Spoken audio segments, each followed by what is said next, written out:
네, 이제 수요일 교과를 보겠습니다.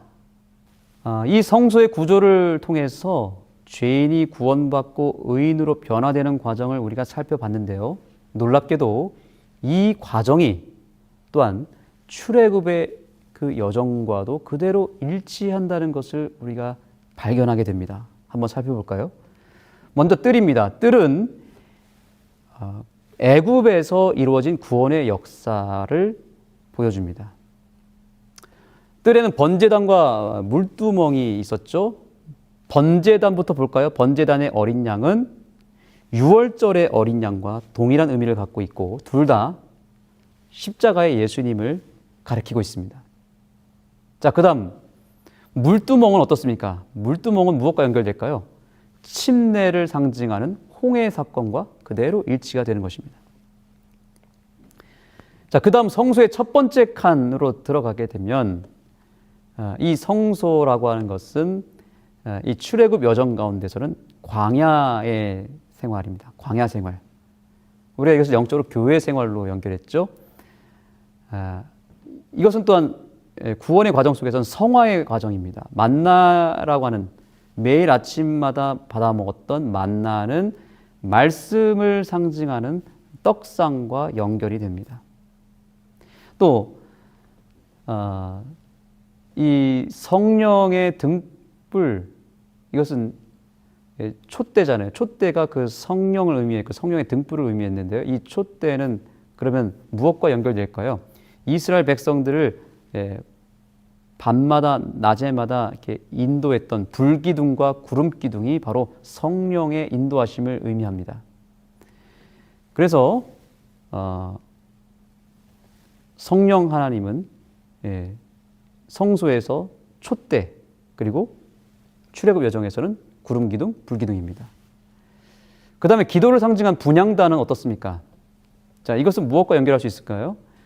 모세가 중보 기도를 통해서 이긴 전쟁이 있죠. 출애굽 여정 가운데 있습니다. 어떤 전쟁입니까? 아말렉과의 전쟁입니다. 기도를 통해서 전쟁에서 승리합니다. 그래서 출애굽 여정에서 기도는 전쟁과 연결할 수 있습니다. 실제로 기도를 우리가 영적 전쟁이라고 말하기도 하잖아요. 자, 이것이 분향단과 또한 일치가 되는 것입니다. 자, 마지막으로 지성소에서 이루어지는 영화의 단계도 확인해 보죠. 출애굽의 마지막 여정이 결국 이 지성소의 여정이라고 보시면 되겠습니다. 하나님이 이스라엘 백성들이 배도했을 때 모세의 중보를 통해서 그들의 죄를 사하시고 그들에게 다시 기회를 주십니다. 그래서 다시 기회를 주시면서 시내산에서 두 가지를 선포하십니다. 두 가지를 계시로 직접 내려주셨습니다. 그 두 가지가 뭐냐면 율법과 성막에 대한 계시였습니다. 하나님이 당신의 백성을 다시 새롭게 세우시면서 이 두 가지를 제시한 이유가 무엇인지 곰곰이 생각해 본다면 그 이유는 바로 이 두 가지가 성화의 과정에서 영화의 과정으로 들어가는 길에 반드시 필요한 마지막 퍼즐이 되기 때문에 그런 것입니다. 이 두 가지 요소가 없으면 결코 이스라엘 백성들이 광야에서 가나안으로 갈 수 없고, 이것을 영적으로 다시 비춰본다면 이 두 가지를 통해서 우리가 이 세상에서 살아남을 수 있고 하늘까지 도달할 수 있는 매우 중요한 신앙의 가치라는 것입니다. 그래서 교과에서도 이 부분을 이렇게 다루고 있습니다. 출애굽의 마지막 장은 성막과 십계명의 봉헌을 묘사한다. 성막 봉헌은 이스라엘 민족이 시내산에서 경험한 일들의 절정이었다. 아멘. 출애굽기의 마지막은 하나님께로부터 시내산에서 받은 두 가지 계시인 십계명과 성막의 계시를 받은 이후에 그 두 가지를 봉헌하여 드림으로 이스라엘 백성이 광야에서 가나안으로 들어가는 입성이 이 두 가지를 통해서 완성될 것을 암시해 주고 있습니다. 우리가 예수님의 재림을 통해서 하나님 나라에, 하늘나라에 입성하게 될 때도 역시 이 두 가지가 있어야 됩니다. 율법과 성소입니다. 율법 신앙과 성소 신앙을 간직한 사람들이 들어가는 곳이 하늘입니다. 십계명이란 하나님의 통치 원리이고 하나님 나라의 법이며 하나님의 사랑의 품성을 나타내죠. 구원받은 백성으로서 우리가 이 계명을 지키는 것은 당연한 일입니다. 자, 그렇다면 성소라고 하는 것은, 성막이라고 하는 계시는 왜 주셨을까요? 이 성소라고 하는 것은 예수 그리스도의 구속과 그분의 중보가 이루어지는 곳이죠. 또한 구원받은 백성들이 그분과 함께 동행하는 곳, 그분을 만나는 곳, 예수님이 임재하는 곳이 성소였습니다. 결국엔 이 두 가지 신앙, 즉 율법을 준수하는 신앙과 예수님과 동행하는 이 두 가지 신앙이 마지막 때에 이스라엘 백성들이 광야에서 죽지 않고 살아남을 수 있는 힘이 되었던 것입니다. 이 두 가지 신앙을 잃어버린다면 이스라엘 백성들은 광야에서 살아남지 못했을 것입니다. 그러나 이 두 가지의 가치를 간직할 수만 있다면 이들은 살아남을 수 있었죠.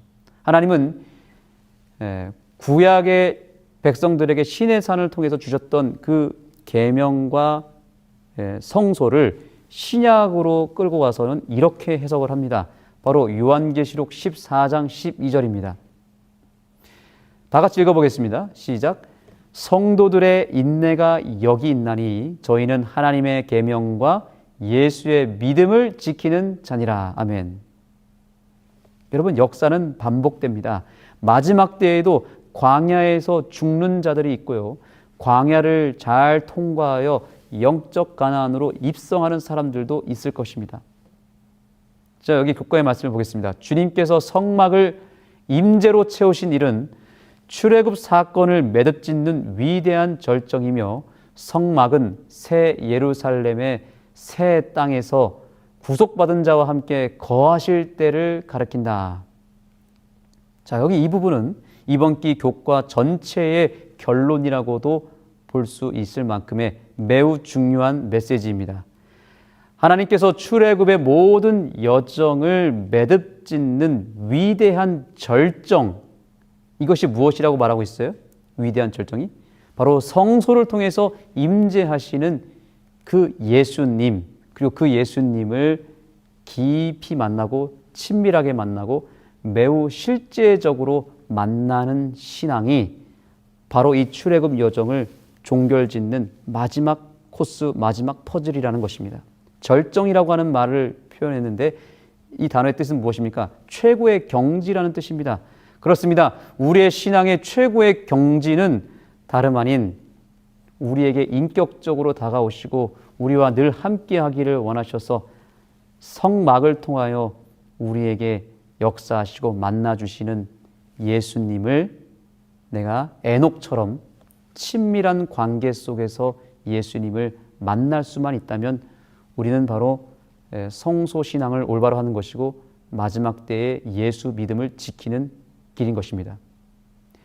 교과에서 이렇게 이야기합니다. 히브리 백성들은 하나님의 실제뿐만 아니라 그분이 그들을 인도하시면서 가까이 하시고 함께 하시는 임재를 매우 실제적이고 강력하게 경험하게 될 것이다. 네, 저자가 이번 교과를 통해서 우리에게 간곡하게 호소하고 있는 부분은 무엇일까요? 바로 예수님과 실제적으로 만나는 경험을 하라는 것입니다. 성소에 대한 어떤 교리적 차원에서의 인식이 아니라 실제로 당시 이스라엘 백성들에게 역사하시고 성소를 통해서 임재하셨던 그 예수님께서 오늘날 우리의 삶 가운데 우리의 가정과 우리의 교회에도 동일하게 역사하시고 임재하시기 때문에 그 예수님의 실제적인 임재를 경험하라는 것입니다.